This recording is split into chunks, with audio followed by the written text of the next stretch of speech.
জীবনানন্দ দাশের অনবদ্য সৃষ্টি বনলতা সেন। হাজার বছর ধরে আমি পথ হাঁটিতেছি পৃথিবীর পথে। সিংহল সমুদ্র থেকে নিশীথের অন্ধকারে মালয় সাগরে অনেক ঘুরেছি আমি।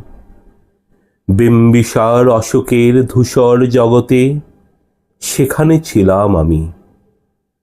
আরো দূর অন্ধকারে বিদর্ভ নগরে আমি ক্লান্ত প্রাণ এক। চারিদিকে জীবনের সমুদ্র সফেন আমারই দুদণ্ড শান্তি দিয়েছিল নাটোরের বনলতা সেন।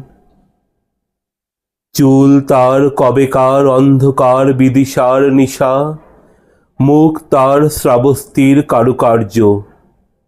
অতি দূরে সমুদ্রের পর হাল ভেঙে যে নাবিক হারায়েছে দিশা।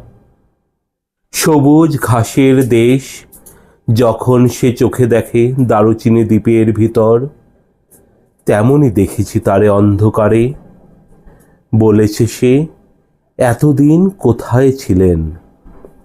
পাখির নীড়ের মতো চোখ তুলে নাটোরের বনলতা সেন।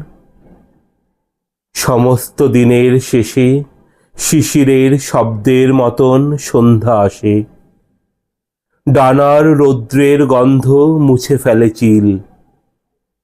পৃথিবীর সব রং নিভে গেলে পাণ্ডুলিপি করে আয়োজন। তখন গল্পের তরে জোনাকির রঙে ঝিলমিল।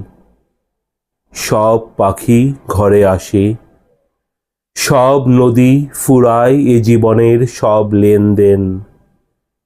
থাকে শুধু অন্ধকার, মুখোমুখি বসিবার বনলতা সেন।